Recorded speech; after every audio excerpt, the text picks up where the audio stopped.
আসসালামু আলাইকুম। আমি এখন আপনাদেরকে পরিচয় করে দিতে যাচ্ছি টাঙ্গাইলের ঐতিহ্য সেই নবাব আলী মসজিদ। নবাবের হাতে গড়া যে মসজিদ, সেই মসজিদটি আমি আপনাদেরকে এখন পরিচয় করে দিতে যাচ্ছি। আমি এখন মসজিদের ভিতরের দিকে যাচ্ছি। যতটুকু সম্ভব আমি আপনাদেরকে ক্যামেরার মাধ্যমে এই ভিডিওটা দেখানোর চেষ্টা করতেছি। এখন দেখতে পাবেন এখানে হচ্ছে জুতা রাখার জায়গা। এখানে সবাই জুতা রাখে, আমিও আমার জুতাগুলো রাখতেছি এখানে। এবার জুতা রাখা শেষ, এখন আমি আস্তে আস্তে যাব ভিতরের দিকে। চেষ্টা করছি আপনাদেরকে ভিতরের অংশটুকু দেখানোর জন্য।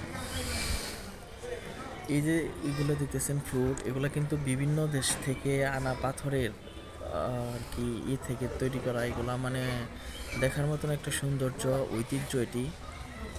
নবাবের আমলে, নবাবের থাকা অবস্থায় এই মসজিদটি তৈরি। এই মসজিদের ভিতরে নবাব আলী তিনি কিন্তু আসলে নামাজ আদায় করেছেন। তিনি, আমরা শুনেছি, 5 ওয়াক্ত নামাজ আদায় করতেন এই মসজিদের ভিতরে। এটা মানে তার নামাজের এর জন্যই তৈরি করা হয়েছিল। এটা মূলত তার শাসন আমলেই তিনি এটা তৈরি করেছেন, তিনি নিজে উপস্থিত থেকে। এখন আপনাদেরকে নিয়ে যাচ্ছি নবাব আলী কি মসজিদের অবস্থা ভাই? পাশেই তাদের পরিবার এখানে কেন? সদস্যদের ফ্যামিলি আসছেন নাকি? কবরস্থান। আচ্ছা, সেই কবরস্থানে আপনাদেরকে নিয়ে যাচ্ছি। এখানে তার পরিবারের সদস্য, তারপর আরও যারা আর কি তার রিলেটিভ ছিলেন, তাদের কবরস্থানে এটা এইগুলা। এখানে মূলত আসলে তাদের পারিবারিক কবরস্থান হিসেবে পরিচিত। এখানে অনেকগুলো কবর রয়েছে, সবার কবরের পরিচয় দেওয়া সম্ভব হয়নি, তো যতটুকু সম্ভব চেষ্টা করেছি এগুলা দেখানোর জন্য। এখন আমি কবরস্থান থেকে চলে আসতেছি যে যাকে উদ্দেশ্য করে মূলত মানে এই টাঙ্গাইল এতটা নাম করা হয়েছেন, যে নবাব আর কি, তার কবরস্থানকে দেখানোর জন্যই যাচ্ছি। এই যে যে এটা দেখতেছেন, এইখানেই হচ্ছে নবাব আলীর কবরস্থান। এই কবরটাই হচ্ছে নবাব আলীর কবর। নবাব আলীর কবরস্থান এটাই কবর। এখানে 24 ঘন্টায় শুনেছি এরকম একজন করে বসে বসে তারা নাকি আর কি ওই কোরআন তেলাওয়াত করতে থাকে 24 ঘন্টায়, শুধু নামাজের অংশ, মানে নামাজের ওয়াক্ত যখন হয় তখন বাদ দিয়ে। আর সবসময় ওনারা নাকি এখানে কোরআন শরীফ পড়ে। আর এর সাইডে হচ্ছে আপনার এই তার নবাব আলী দিঘি।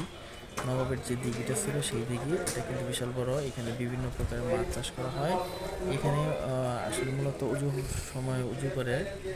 আর এখানে উজু আর কি উজুই করে, বেশি উজু করে অনেকে আসে নিজের হাত পা বা নিজের পরিষ্কার পরিচ্ছন্নতা করার জন্য পরিষ্কার হয়।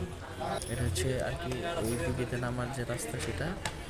এখান থেকে এখন আমি আপনাদেরকে দেখাচ্ছি আসলে মূলত এখানে নবাব আলী যে জায়গায় নামাজের আগে বা পরে এসে বিশ্রাম নিতেন, মানে একটু বসতো আর কি, বিশ্রাম বলতে বসে থাকতো। আর এই যে এনারা হচ্ছে ওনারা খাদেম আর কি। আর এই যে আমি উঠতেছি, এখানে নিয়ে এসে মাঝে মধ্যে আর কি বিকাল টাইমে বা যখন তার ভালো লাগতো তখন এখানে এসে বসে থাকতো বা তার সময় কাটাতো আর কি, বিশ্রাম নিত। এটা হচ্ছে তার বিশ্রামের জায়গা। এখানে আসলে মূলত উনি বিশ্রাম নিতেন। এখানে সব মোটামুটি অনেকেই আসে, ছবি দেখতেছেন, ছবি উঠাচ্ছেন এখান থেকে। যেহেতু নবাব আলী নিজে এখানে বসতেন, সেই সুবাদে সবাই একটু নিজেকে গর্ববোধ করতেছেন যে নবাব যেখানে আসতেন সেখানে আমরা আসতে পেরেছি। এটাই, এখান থেকে তিনি দিঘিটা অনেক সুন্দরভাবে উপভোগ করতেন, মসজিদটা অনেক সুন্দরভাবে এখানে বসে উপভোগ করতেন। এটা হচ্ছে নবাব আলীর আর কি অনেক ঐতিহ্যটি, টাঙ্গাইলের ঐতিহ্য আপনারা তো জানেনই। সেই সুবাদে দেখানো হচ্ছে যতটুকু পারি আর কি, চেষ্টা করেছি আমি যে ক্যামেরাবন্দি করার জন্য, কিন্তু সময় স্বল্পতা থাকার কারণে। আর দ্বিতীয়ত হচ্ছে এখানে নামাজের ইস্যু হয়ে গেছিলো, যার জন্য